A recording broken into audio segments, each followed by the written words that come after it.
రంగారెడ్డి జిల్లా హైదర్గూడలో భర్త ఇంటి ముందు ఓ ఇల్లాలు తన కొడుకుతో కలిసి న్యాయ పోరాటానికి దిగింది. దివ్యాంగుడికి జన్మనిచ్చావంటూ అలేఖ్యను చేరదీయడం లేదు భర్త ఉదయ్ భాస్కర్. కుమారుణ్ణి వదిలేసి వస్తేనే ఇంట్లోకి రావాలని భర్త అనడంతో భార్య అలేఖ్య ఆందోళనకు దిగింది. అర్ధరాత్రి నుంచి భర్త ఇంటి ముందు బైఠాయించింది. ఫిజికల్లీ మెంటల్లీ ఛాలెంజ్డ్, నన్ను యాక్సెప్ట్ చేశానని బాబు వద్దంటున్నాడు. అది పాసిబుల్ కాదు. Because he's my kid. నేను ఫ్రమ్ బర్త్ ఇచ్చాను. నేను ఒక్కదాన్ని రీజన్ కాదు కదా బట్ పుట్టడానికి. అతను కూడా రీజన్ రెస్పాన్సిబులే కదా. అతని కేరింగ్ కూడా ఉండాలి కదా. నన్ను రమ్మంటాడు, బాబుని వద్దంటాడు. బట్ నాకు నా చైల్డ్ కూడా important. With my child I'm happy to join with my family. ఇప్పుడు మీరు కూర్చున్నారు కదా ఇంటి ముందు, ఏమంటున్నారు మళ్ళీ మన రెస్పాన్స్? కోర్టులో కేసు ఉంది కదా, పెట్టినావు కదా, చూసుకోవచ్చు. ఫ్రమ్ 7 years ఐఎమ్ కోర్టులో ఓకే సాఫ్ట్గా వెళ్తున్నా. ఇంటి ముందర న్యూసెన్స్ చేయకూడదు, సాఫ్ట్గా వెళ్ళాలని. But they was not reasoning, no response. కోర్టులో చూసుకుందాం. కేసు పెట్టినావు కదా. కేసు పెట్టక ముందు కూడా వచ్చాను సార్ నేను. మధ్యలో మీడియేటర్స్, ఫ్యామిలీ మెంబర్స్ని మీరు మధ్యలో రావద్దు, తను కోర్టులో చూసుకుంటుంది, మీరు మధ్యలో రావద్దు. ఇప్పుడు కూడా ఇప్పుడు కూర్చోను సార్. ఎవ్వరు ఇంత పెద్ద ఏరియా అత్తపూర్ హైదర్గూడ అంటే ఒక పర్సన్ రావచ్చు కదా. ఇలా చాలా పెద్ద ఫ్యామిలీ, వీట్కూరలు అంటే చాలా పెద్ద ఫ్యామిలీ, రావాలి కదా. వై నా పెళ్ళికి ఎంతమంది వచ్చిన వాళ్ళు ఇవాళ ఒక్కరోజు కూడా ఎందుకు రాలేరు? మా ఇంటి దగ్గర అన్ని ఫంక్షన్స్ అయినా వచ్చిన వాళ్ళు బస్సు వచ్చింది, ఇవాళ ఒక్కరు ఎందుకు రాలేరు? నా తప్పు ఉంటే రావాలి కదా వాళ్ళు.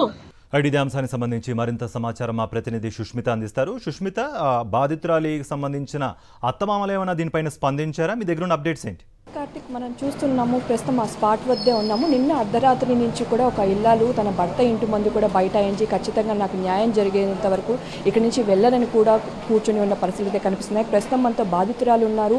అయితే ప్రస్తుతం ఎవరైతే అతను పెళ్లి చేసుకుందో ఆమె భర్త కూడా ప్రస్తుతం అబ్స్టాండింగ్లో ఉన్నట్టు కూడా తెలిసింది. పైన అత్తమామలు వాళ్ళ మరిది ఉన్నప్పటికీ కూడా ఇప్పటివరకు కిందకి రాలేదు, కనీసం పట్టించుకోలేదని కూడా చెప్తూ ఉన్నారు. అసలు ఏం జరిగింది, ఎన్ని సంవత్సరాలుగా ఇది కొనసాగుతుంది, ఒకసారి మాట్లాడించే ప్రయత్నం చేద్దాం. ప్రస్తుతం మనతో ఆ ఇల్లాలు అలేఖ్య గారు ప్రస్తుతం మనతో ఉన్నారు. చెప్పండి, ఎన్ని సంవత్సరాల నుంచి జరుగుతుందండి? వాళ్ళు వచ్చి మీరు ఇవాళ బయట కూర్చున్నారు, కనీసం ఒక రెస్పాన్స్ కూడా లేని పరిస్థితి అయితే చెప్తూ ఉన్నారు. మేడం 2016లో బాబు పుట్టిండు మేడం. బాబు వచ్చేసి ఫిజికల్లీ మెంటల్ డిజేబుల్ అనమాట. బాబు హెల్త్ కండిషన్ సరిగా లేదని వాళ్ళు నన్ను ఇబ్బంది పెట్టారు అనమాట. సరేలే, సిచ్యువేషన్ మనిషిని చేంజ్ చేసింది. వాళ్ళకి కొంచెం టైం పడుతుంది డైజెస్ట్ చేసుకోవడానికి, వాళ్ళకి కొంచెం టైం పడుతుంది ఆ బాబుని యాక్సెప్ట్ చేయడానికి. మెల్లిమెల్లిగా మారుతారని అనుకున్నా, కానీ ప్రెషర్ ఎక్కువైపోయింది నాకు. సరేలే అనేసి నేను ఎప్పుడు మా ఇంట్లో వాళ్ళకు కూడా ఇన్ఫార్మ్ చేయలేదు నన్ను ప్రెషర్ పెడుతున్నారని. చాలా లీస్ట్ ఇంకా నేను భరించలేకపోతున్నా అన్నప్పుడు మా ఇంట్లో వాళ్ళని పిలిపిస్తే నేను కామ్గా ఉండి తీసుకెళ్ళిపోయారు.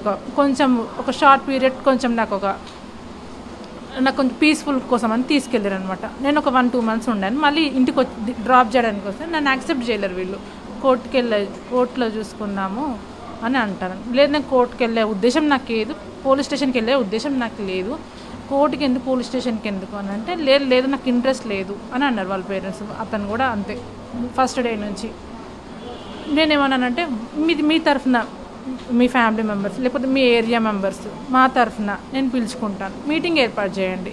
ఎంతసేపు మీటింగ్ ఏర్పాటు చేయండి, కూర్చొని ఏదైనా whether you will accept or not accept, నేను మీటింగ్తోనే సాల్వ్ చేసుకుందాం అనుకున్నా. కేసు పెట్టే ఉద్దేశం పోలీస్ స్టేషన్ వరకు నాకు అసలు ఆ ఆలోచన లేదు, నాకు ఇంట్రెస్ట్ కూడా లేదు. చాలా మొండి కూర్చున్నారు ఇంకా అతను ఫ్యామిలీతో సహా. కేసు పెట్టుకోపో, నా ఇంటి ముందు రావద్దు అంటే నేను అప్పటికి కూడా వెంటనే కేసు పెట్టలేదు. కొంచెం కౌన్సిలింగ్స్ అటెండ్ అయినాం ఇద్దరం ఎల్బీ నగర్ కోర్టులో, జీడిమెట్ల పిఎస్లో. వినలేదు అతను. నేను ఇంకా మమ్మీ వాళ్ళ ఇంటి దగ్గర ఉండిపోవాల్సి వచ్చింది. వీళ్ళు నన్ను ఇంట్లోకి రానివ్వలేదు, బేబీతో నన్ను కూడా రానివ్వలేదు. చాలా కౌన్సిలింగ్స్ అయిపోయినాకనే ఇంకా నేను ఏం చేయలేకపోతున్నా.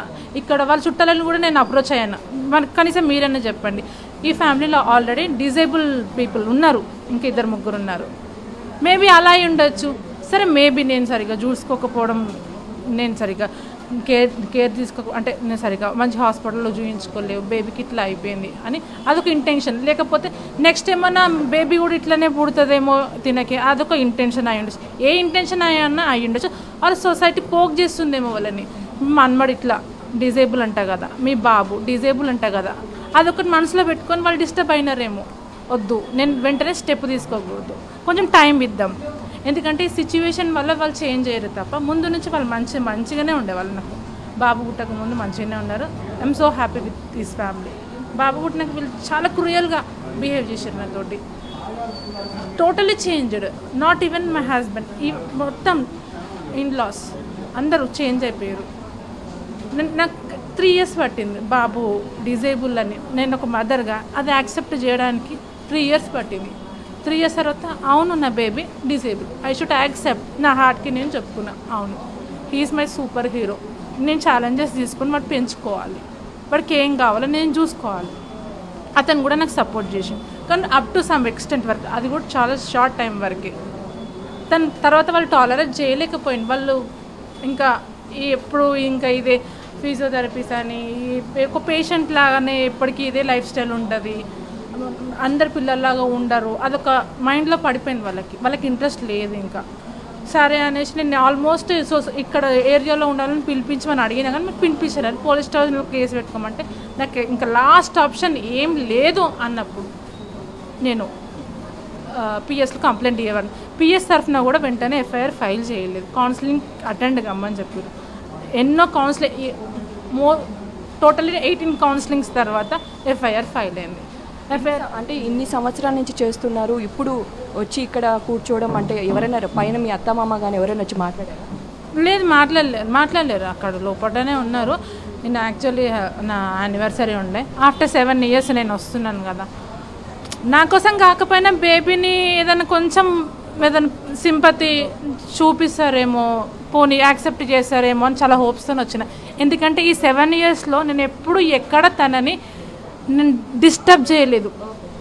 ఓకే, చూసినా కదా మొత్తంగా నిన్న అర్ధరాత్రి నుంచి కూడా తను ఇక్కడ కూర్చొని తన భర్తతో మాట్లాడాలని ప్రయత్నిస్తున్నప్పటికీ కూడా పైనుంచి వారి భర్త రాకపోవడం కారణంగా ఒకవైపు అత్తమామ కూడా పట్టించుకోలేదని కూడా చెప్తూ ఉన్నారు. ఎన్నో సంవత్సరాల నుంచి కూడా అవిటివాడని కూడా తనను దూరంగా పెట్టినట్టు కూడా అలేఖ్య చెప్తున్న పరిస్థితులు ఇక్కడ కనిపిస్తున్నాయి. కార్తీక్.